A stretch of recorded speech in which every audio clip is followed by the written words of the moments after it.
BC రిజర్వేషన్లపై అనితర సాధ్యమైన పోరాటాలు జరిపి రిజర్వేషన్ను సాధించిన ఘనత బీపీ మండల్కు దక్కుతుందని, అలాంటి మహోన్నతమైన వ్యక్తి 16వ జయంతి వేడుకలను తిరుపతిలోని బీసీ సంఘర్షణ సమితి ఆధ్వర్యంలో ఆదివారం ఉదయం 10 గంటలకు తిరుపతిలోని డీబీఆర్ హాస్పిటల్ సమీపంలో నిర్వహించనున్నట్టు ఆ సంఘం సమితి నాయకులు అక్కినపల్లి లక్ష్మయ్య, సుబ్రహ్మణ్యం యాదవులు తెలిపారు.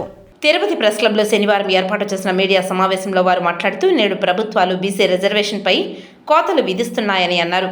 నాడు బీపీ మండల్ చేసిన కృషి ఫలితమే ఈనాడు బీసీలు అన్ని రంగాలలోనూ జనాభా ప్రాతిపదికన అధికార రిజర్వేషన్లు పొందుతున్నారని తెలిపారు. ఈ విలేకరుల సమావేశంలో రామయ్య, రమణ, ప్రభాకర్ తదితరులు పాల్గొన్నారు.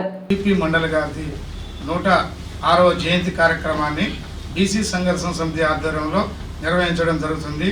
డీబీఆర్ రోడ్డు లాస్ట్లో ఉన్నటువంటి సర్కిల్ నందు గత 6 నెలల ముందే ఈ యొక్క విగ్రహాన్ని ఏర్పాటు చేయడం జరిగింది. దక్షిణ భారతదేశంలో మొట్టమొదటిసారిగా ఆయన 1979లో మొరార్ దేశీయ ప్రధానమంత్రిగా ఉన్నప్పుడు ఓబీసీలకు రిజర్వేషన్లు లేకపోతే ఆ ప్రధానమంత్రి ఆయన్ని కమిటీ అధ్యక్షుడిగా నియమిస్తూ భారతదేశ వ్యాప్తంగా తిరిగి బీసీల యొక్క స్థితిగతులపైన ఒక రిపోర్ట్ ఇవ్వడం జరిగింది.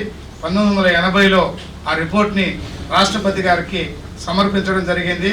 అదే రిపోర్ట్ని 1990లో విపి సింగ్ ప్రధానమంత్రిగా ఉన్నప్పుడు పార్లమెంట్లో భారతదేశంలో వెనకబడిన వర్గాలైనటువంటి ఓబీసీలకు బీపీ మండల్ గారు సూచించినటువంటి ప్రకారంగా రిజర్వేషన్లు అమలు చేయవలసిందే అని చెప్పని విపి సింగ్ ప్రధానమంత్రి గారు పార్లమెంట్లో ప్రకటించడం జరిగింది.